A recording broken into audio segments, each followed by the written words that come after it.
Hi hello welcome to competitive cracker. ഞാൻ ധന്യ. അപ്പൊ ഇന്നത്തെ സെഷനിൽ നമ്മൾ നമ്മുടെ സെറ്റ് ജനറൽ പേപ്പറിലെ ഏറ്റവും ഇമ്പോർട്ടന്റ് ആയിട്ടുള്ള ക്വസ്റ്റ്യൻസ് ആണ് ഡിസ്കസ് ചെയ്യാനായിട്ട് പോകുന്നത്. അപ്പൊ ഇനി കുറച്ച് ദിവസങ്ങൾ മാത്രമേ നമ്മുടെ മുന്നിലുള്ളൂ. അപ്പൊ ഈ ദിവസങ്ങളിൽ നിങ്ങൾക്ക് പ്രോപ്പർ റിവിഷൻ ആണ് വേണ്ടത്. നിങ്ങൾ എല്ലാ കാര്യങ്ങളും ഏകദേശം പഠിച്ചിട്ടുണ്ടാവും, അല്ലെങ്കിൽ ഇപ്പൊ പഠിച്ചുകൊണ്ടിരിക്കുമായിരിക്കും. വാട്ടെവർ എന്താണെങ്കിലും കുഴപ്പമില്ല. നിങ്ങൾക്ക് ഇപ്പോൾ ക്വസ്റ്റ്യൻസിലൂടെ നിങ്ങൾക്ക് വേണമെങ്കിൽ പഠിക്കാം, അല്ലെങ്കിൽ ഓൾറെഡി നിങ്ങളുടെ സിലബസ് കംപ്ലീറ്റ് ആയെങ്കിൽ പ്രോപ്പർ ക്വസ്റ്റ്യൻസ് നമുക്ക് നല്ലതുപോലെ തന്നെ പ്രാക്ടീസ് ചെയ്യാം. അപ്പൊ ഞാൻ ഒരുപാട് വൈകിപ്പിക്കുന്നില്ല, നമുക്ക് ഡയറക്റ്റ് ക്വസ്റ്റ്യൻസിലോട്ട് തന്നെ പോവാം. സോ വീഡിയോ നിങ്ങൾ സ്കിപ്പ് ചെയ്യാതെ തന്നെ കാണാനായിട്ട് ശ്രമിക്കുക.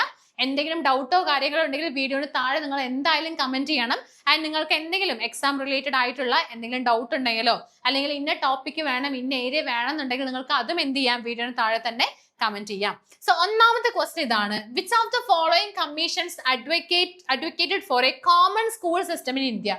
ഇതെല്ലാം PYQs ആണ്. നമ്മുടെ സെറ്റ് ജനറൽ പേപ്പറിൽ ഇതുവരെ ചോദിച്ചിട്ടുള്ള ഏരിയാസ് ആണ്.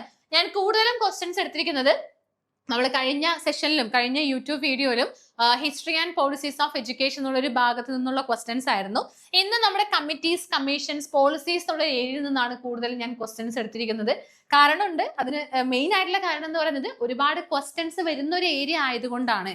അപ്പൊ ഇനിയുള്ള ദിവസം നമ്മൾ കറക്റ്റ് ഫോക്കസ് ഏരിയാസ് മനസ്സിലാക്കി അതിൽ നിന്ന് കൂടുതൽ ക്വസ്റ്റ്യൻസ് ഉറപ്പായിട്ട് നിങ്ങൾ എന്ത് ചെയ്യണം, പ്രാക്ടീസ് ചെയ്യണം. അതിന്റെ ഭാഗമായിട്ടാണ് ഞാൻ ഇന്ന് ഈ ഒരു വീഡിയോ ആയിട്ട് വന്നിരിക്കുന്നത്. കാരണം ഇത് ഫോക്കസ് ഏരിയ ആണ്. കമ്മിറ്റീസും കമ്മീഷൻസും പോളിസീസ് ഒക്കെ ഫോക്കസ് ഏരിയ ആയിട്ട് പഠിക്കേണ്ടതാണ്, ഒട്ടും ഒഴിവാക്കാൻ പറ്റാത്തതാണ്.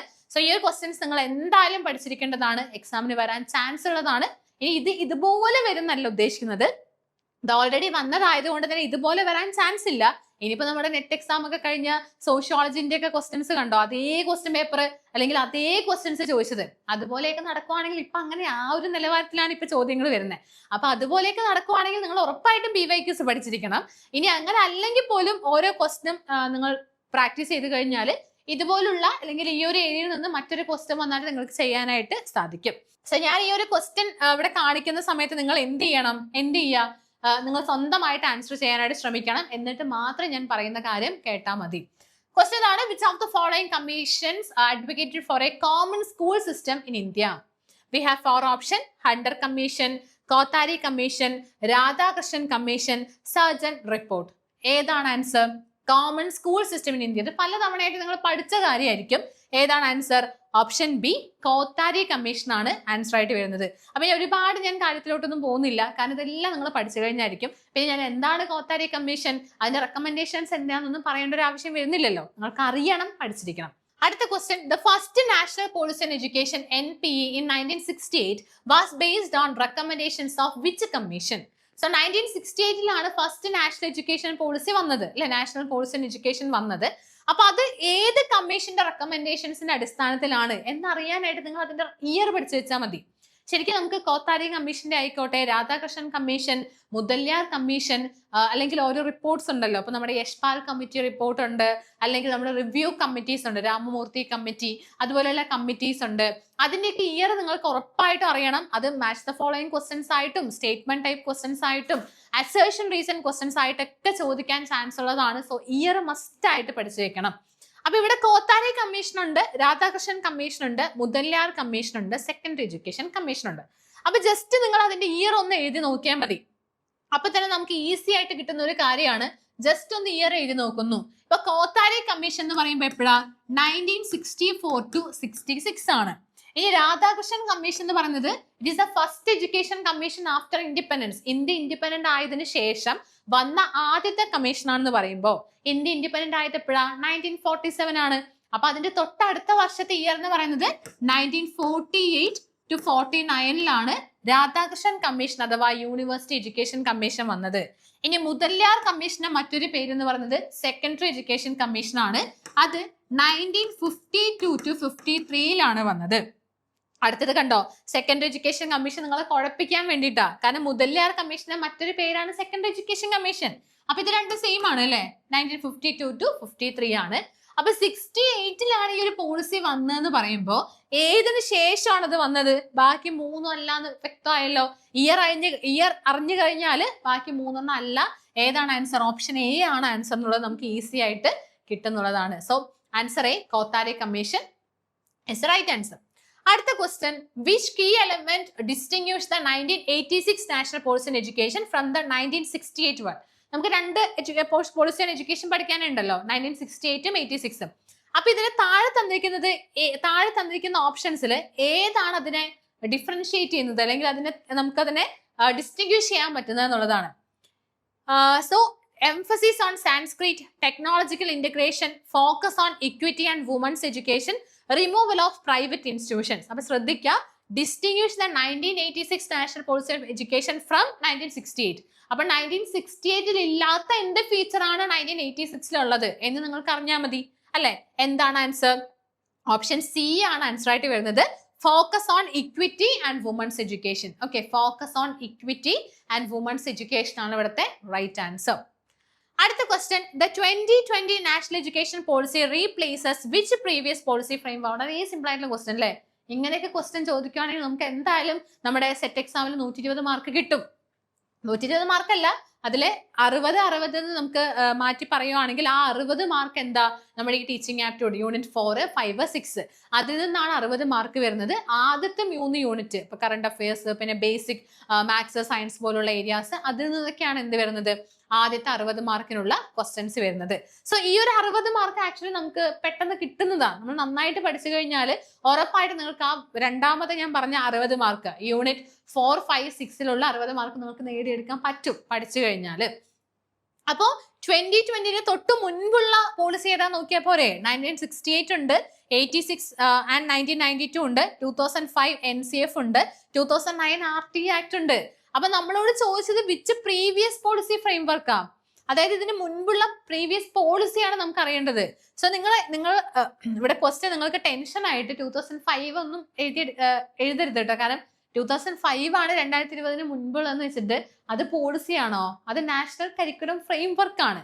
അപ്പൊ പോളിസി എന്ന് പറയുന്നത് ഓപ്ഷൻ ബി ആണ്, 1986 national policy on education and 1992 programme of action ആണ്.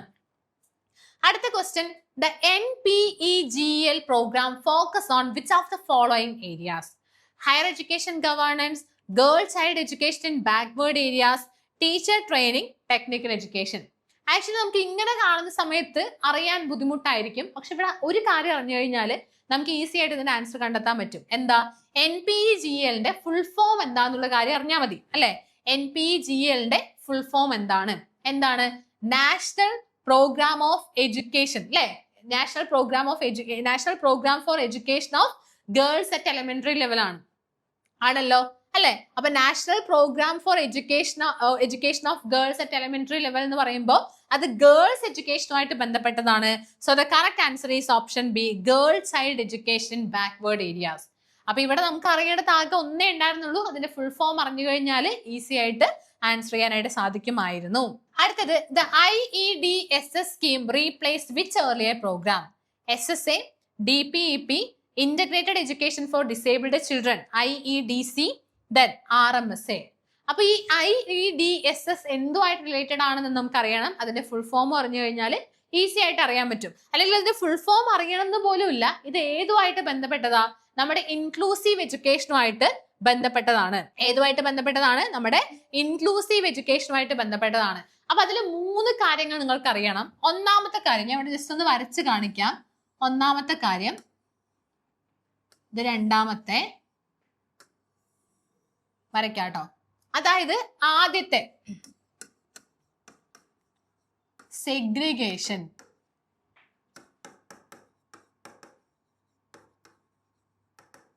ഇന്റഗ്രേഷൻ. ഇത് നിങ്ങൾക്ക് അറിയുന്നുണ്ടാവും, എന്നാലും നോക്കുക. അതായത് സെഗ്രിഗേഷൻ എന്ന് പറയുമ്പോൾ ഇതിപ്പോ നോർമൽ സ്റ്റുഡൻസ് ആണെന്ന് വിചാരിക്കുക. ഓക്കെ, ഇതിലുള്ളത് നോർമൽ സ്റ്റുഡൻസ് ആണ്. അപ്പൊ നമ്മുടെ ഡിഫറെന്റ്ലി ഏബിൾഡ് ആയിട്ടുള്ള സ്റ്റുഡൻസ് ഉണ്ടല്ലോ, ആ ഡിഫറെന്റ്ലി ഏബിൾഡ് ആയിട്ടുള്ള സ്റ്റുഡൻസിനെ സെഗ്രിഗേഷൻ അല്ലെങ്കിൽ എക്സ്ക്ലൂഷൻ, അതായത് പണ്ട് കാലങ്ങളിൽ എന്ന് പറയുമ്പോൾ അവരെ നോർമൽ സ്കൂളിൽ എന്ത് ചെയ്യില്ല, അവർക്ക് അഡ്മിഷൻ കൊടുക്കുന്നുണ്ടായിരുന്നില്ല. അവർക്കൊരു സെപ്പറേറ്റ് സ്കൂളായിരുന്നു അല്ലെ. അവർക്കൊരു സെപ്പറേറ്റ് സ്കൂളായിരുന്നു ആദ്യം സെഗ്രിഗേഷൻ അല്ലെങ്കിൽ എക്സ്ക്ലൂഷൻ എന്ന് പറയുന്നത്. പിന്നെ ഇന്റഗ്രേഷൻ എന്ന് പറയുമ്പോൾ അവർക്ക് അവർക്ക് നോർമൽ സ്കൂളിൽ പഠിക്കാം. ഓക്കെ, അവർക്ക് നോർമൽ സ്കൂളിൽ പഠിക്കാം, അതായത് നമ്മുടെ സാധാരണ നോർമൽ കുട്ടികളുടെ കൂടെ തന്നെ പഠിക്കാം. പക്ഷെ എന്താ പ്രശ്നം എന്ന് വെച്ചാൽ അവർക്ക് ഒരു സെപ്പറേറ്റ് ക്ലാസ് റൂം ആയിരിക്കും ചിലപ്പോൾ കൊടുക്കുന്നത്, അല്ലെങ്കിൽ സെപ്പറേറ്റ് ഒരു കെയർ അവർക്ക് കൊടുക്കുന്നു, സെപ്പറേറ്റ് ടീച്ചേഴ്സ് അവരെ പഠിപ്പിക്കുന്നു. അങ്ങനെ ഒരു സ്പെഷ്യൽ കെയർ കൊടുത്ത് പഠിപ്പിക്കുകയാണെന്നുണ്ടെങ്കിൽ അതാണ് എന്തെന്ന് പറയുന്നത്, ഇന്റഗ്രേഷൻ എന്ന് പറയുന്നത്. ഇനി ഇൻക്ലൂഷൻ എന്ന് പറയുമ്പോൾ നമ്മുടെ നോർമൽ സ്റ്റുഡൻസ് ഇവിടെ പഠിക്കുന്നുണ്ടെന്ന് വിചാരിക്കുക, നോർമൽ ക്ലാസ് റൂമിൽ തന്നെ പഠിക്കുന്നുണ്ടെങ്കിൽ അവരുടെ കൂടെ തന്നെ പഠിക്കാനുള്ള ഒരു സൗകര്യമാണ് നമ്മുടെ ഡിഫറെന്റ്ലി ഏബിൾഡ് ആയിട്ടുള്ള സ്റ്റുഡൻസിന് കൊടുക്കുന്നത്. അപ്പൊ അവിടെ യാതൊരു രീതിയിലുള്ള ഒരു സ്പെഷ്യൽ കെയറോ കാര്യങ്ങളോ ഒന്നും കൊടുക്കുന്നില്ല. നമ്മുടെ നോർമൽ സ്റ്റുഡൻസിനെ എങ്ങനെയാണോ ട്രീറ്റ് ചെയ്യുന്നത് അതേ രീതിയിലാണ്. അവർക്ക് സെപ്പറേറ്റ് ക്ലാസ് റൂമോ സ്പെഷ്യൽ ടീച്ചേഴ്സോ ഒന്നും അവിടെ വരുന്നില്ല. സോ ഇത് നോക്കിക്കഴിഞ്ഞാൽ നിങ്ങൾക്ക് ഈസി ആയിട്ട് ഇവിടെ ആൻസർ കണ്ടെത്താനായിട്ട് സാധിക്കും. കാരണം IEDSS scheme replaced which earlier programme. So ഇവിടെ integrated education for disabled children ഉണ്ട്, IEDC integrated education for disabled children. അപ്പൊ IEDSS എന്തായിരിക്കും, inclusive education for disabled at secondary stage ആണ്. Okay, inclusive education for disabled at secondary stage ആണ്. So the correct answer is option C ആണ്. Option C ആണ് ഇവിടെ answer. So ഈ picture നിങ്ങളുടെ ഓർമ്മയിൽ വരണം. നിങ്ങൾക്ക് എന്തെങ്കിലും ഇതുമായിട്ട് റിലേറ്റഡ് ആയിട്ടുള്ള ക്വസ്റ്റ്യൻ വന്നു കഴിഞ്ഞാൽ ഈ പിക്ചർ നിങ്ങൾക്ക് ഓർമ്മയുണ്ടെങ്കിൽ ഈസി ആയിട്ട് മനസ്സിലാക്കാനായിട്ട് സാധിക്കും. സോ ഓപ്ഷൻ സി ആണ് ഇവിടുത്തെ കറക്റ്റ് ആയിട്ടുള്ള ആൻസർ എന്ന് പറയുന്നത് അല്ലെ. അടുത്ത question, what was the key aim of DPEP launched in the mid 1990s? So എന്താണ് DPEP? District primary education programme ആണ് അല്ലെ, district primary education programme. So what was the key aim? Universal secondary education ആണോ, primary education improvement through decentralised planning ആണോ, higher education quality enhancement ആണോ, vocational training ആണോ? അതും അതിന്റെ full form അറിഞ്ഞു വെച്ചാൽ മതി.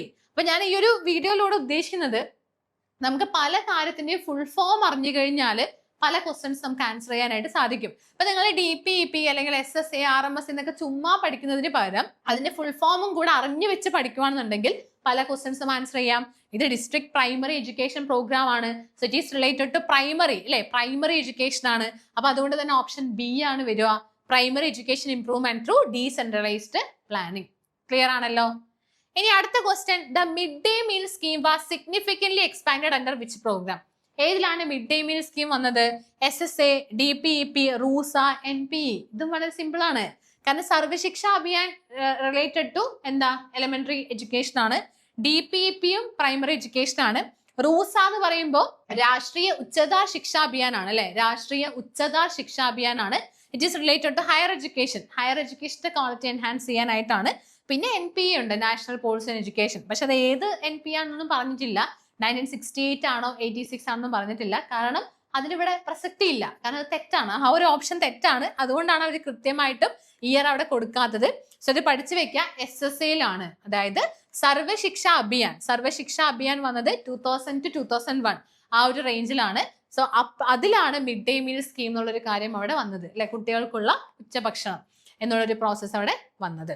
അടുത്ത question, which policy document first introduce the 5+3+3+4 system of education? ഇതും വളരെ സിമ്പിൾ അല്ലേ. ഏതിലാണ് 5+3+3+4 എന്നുള്ളത് വന്നത്? NEP 2020 ആണ്. അപ്പൊ അത് ഓരോന്ന് പഠിച്ചു വെക്കുക. ആദ്യത്തെ 5 വർഷം എന്ന് പറയുമ്പോൾ ഫൗണ്ടേഷണൽ സ്റ്റേജ് ആണ്.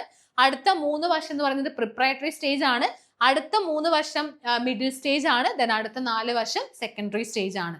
Foundational stage, preparatory stage, middle stage, then secondary stage, അങ്ങനെയാണ് വരുന്നത് അല്ലെ. 3 വയസ്സ് വരെ, 3 വയസ്സ് മുതലാണ് സ്റ്റാർട്ട് ചെയ്യുന്നത്. സോ 3 to 8 വരുന്നു, 8 to 11 വരുന്നു, 11 to 14 വരുന്നു, 14 to 18 വരുന്നു, അങ്ങനെയാണ് വരുന്നത്. അടുത്ത question, RMSA primary targets which stage of education? RMSA എന്താ? രാഷ്ട്രീയ മാധ്യമിക് ശിക്ഷാ അഭിയാൻ ആണ്. So Rashtriya Madhyamik Shiksha Abhiyan is related to secondary education ആണ്. ആൻഡ് അത് എപ്പോഴാണ് വന്നത്? 2009 മാർച്ചിലാണ് എന്ന് മനസ്സിലാക്കുക. സോ RMSA എന്ന് പറയുന്നത് സെക്കൻഡറി ആണ് അല്ലെ. ഇതൊക്കെ വന്നതാട്ടോ, അതൊക്കെ എക്സാമിന് വന്നതാ.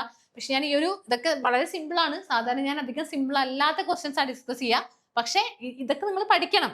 ഞാൻ ഇവിടെ പറയാൻ കാരണം കണ്ടോ, എല്ലാത്തിനെയും നമുക്ക് ഫുൾ ഫോം അറിയേണ്ടതായിട്ടുണ്ട്. അതുകൊണ്ടാണ് ഈ ക്വസ്റ്റ്യൻസുമായിട്ട് വന്നത്. അടുത്തത്, what is the main focus of RUSA രാഷ്ട്രീയ Uchchatar Shiksha Abhiyan? Universal primary education, higher education reforms in States, vocational training, distance education. നമ്മളിപ്പോ പറഞ്ഞേ ഉള്ളൂ ഏതാണ്, higher education reforms in States ആണ്. അപ്പൊ ഇതൊക്കെ ഒരു ക്വസ്റ്റ്യൻ പേപ്പറിൽ തന്നെ ഇത്രയും സിമ്പിൾ ആയിട്ട് ചോദ്യങ്ങൾ ചോദിച്ചതല്ല. ഓരോ ക്വസ്റ്റ്യൻ പേപ്പറിലും ഓരോ ക്വസ്റ്റ്യൻസ് പല തവണയായിട്ട് വന്ന ക്വസ്റ്റ്യൻസിന് എടുത്തു എന്നേ ഉള്ളൂ. അല്ലാതെ ഒരു ക്വസ്റ്റ്യൻ പേപ്പറിൽ ഇത്രയും സിമ്പിൾ ക്വസ്റ്റ്യൻ ഉണ്ടെങ്കിൽ നിങ്ങൾ പാസ് ആവുന്നെന്ന് വിചാരിക്കേണ്ട കേട്ടോ, അങ്ങനെയൊന്നുമില്ല. ഇനി which document propose education as a fundamental right leading to RT act? Kothari commission, 1986 NPE, 1992 programme of action, 86th constitution amendment. ഏതാണ് 86th കോൺസ്റ്റിറ്റ്യൂഷണൽ അമെന്റ്മെന്റ് ആണ്. നിങ്ങൾക്ക് ഓൾറെഡി അറിയുന്നുണ്ടാവും. സോ ഇത്രയും ക്വസ്റ്റ്യൻസ് നിങ്ങൾ നന്നായിട്ട് തന്നെ പഠിക്കാനായിട്ട് ശ്രമിക്കുക. ക്വസ്റ്റ്യൻസ് വളരെ സിമ്പിൾ ആണ്, പക്ഷെ ആ ഏരിയാസ് ആണ് ഞാൻ പറയാനായിട്ട് ഉദ്ദേശിച്ചത്. അതായത് ഈ പറഞ്ഞ ഏരിയാസ് എല്ലാം വളരെ ഇമ്പോർട്ടന്റ് ആണ്. DPP ആയിക്കോട്ടെ, SSA, RMSA, റൂസ എന്ന് തുടങ്ങിയ കാര്യങ്ങളൊക്കെ അതില്ലാത്തൊരു ക്വസ്റ്റ്യൻ പേപ്പർ പോലും ഇതുവരെ ഉണ്ടായിട്ടില്ല. അപ്പൊ അതുകൊണ്ട് തന്നെ നിങ്ങൾ എന്തായാലും അത് പഠിച്ചു വെച്ച് കഴിഞ്ഞാൽ നിങ്ങൾക്ക് എന്തായാലും അതിൽ നിന്ന് മാർക്ക് സ്കോർ ചെയ്യാനായിട്ട് സാധിക്കും. സോ ഇനിയുള്ള ദിവസം, ഇനി ഏകദേശം ഒരു 15-20 ദിവസം മാത്രമേ നമ്മുടെ മുന്നിലുള്ളൂ. സോ ആ ഒരു ദിവസത്തിന് മാത്രമായിട്ട് ഒരു ബൂസ്റ്റർ ബാച്ച് നമ്മൾ ആരംഭിച്ചിട്ടുണ്ട്. സോ ഈ ഒരു ബൂസ്റ്റർ ബാച്ചിന്റെ പ്രത്യേകത 15 ദിവസം 45 മണിക്കൂർ ലൈവ് സെഷൻസ് ആണ്. അപ്പൊ ഇവിടെ നമുക്ക് റെക്കോർഡ് ക്ലാസ് അവൈലബിൾ ആണ്. ആ ഒരു റെക്കോർഡ് ക്ലാസ്സിലൂടെ നിങ്ങൾക്ക് എന്ത് ചെയ്യാനായിട്ട് സാധിക്കും? നിങ്ങളുടെ സിലബസ് കംപ്ലീറ്റ് ചെയ്യാനായിട്ട് സാധിക്കും. സിലബസ് ഇനിയിപ്പോ എല്ലാം കംപ്ലീറ്റ് ചെയ്യാനുള്ള ഒരു സമയം നമുക്കിനി ഇല്ല. അപ്പൊ ഈ ഒരു ലൈവ് സെഷൻസ്, അതായത് ഡെയിലി 3 മണിക്കൂർ ലൈവ് സെഷൻസ് ആണ് വരുന്നത്. ആ ഒരു 3 മണിക്കൂർ ലൈവ് സെഷൻസിൽ ജോയിൻ ചെയ്ത് കഴിഞ്ഞാൽ തന്നെ നിങ്ങൾക്ക് എന്ത് ചെയ്യാൻ സാധിക്കും? മാക്സിമം ക്വസ്റ്റ്യൻസ് നിങ്ങൾക്ക് കിട്ടും. സോ ആ ഒരു ക്വസ്റ്റ്യൻസ് തന്നെ മതി. ക്വസ്റ്റ്യൻസിലൂടെ നിങ്ങൾക്ക് പഠിച്ചാൽ മതി ഇത്തവണത്തെ സെറ്റ് ക്രാക്ക് ചെയ്യാനായിട്ട്. പിന്നെ ഇതിലുള്ളത് ഡെയിലി വർക്ക്ഔട്ട്സ് ഉണ്ട്, PYQ ഡിസ്കഷൻസ് ഉണ്ട്, 15 മോഡൽ എക്സാംസ് ഉണ്ട്. 15 ദിവസം 15 മോഡൽ എക്സാംസ് ഉണ്ട്, 45 മണിക്കൂർ ലൈവ് സെഷൻസ്, ഡെയിലി റിവിഷൻ ഉണ്ട്, ദെൻ ഇൻഡിവിജ്വൽ മെന്റർ സപ്പോർട്ടും കൂടെ അവൈലബിൾ ആണ്. സോ ഈ ഒരു ബാച്ച് ഓൾറെഡി ആരംഭിച്ചു കഴിഞ്ഞു. അപ്പൊ ഈ ഒരു ബാച്ചിൽ ജോയിൻ ചെയ്യാൻ ആഗ്രഹിക്കുന്നവര് 9746455514 എന്നുള്ള നമ്പറിലോട്ട് കോൺടാക്ട് ചെയ്താൽ മതി.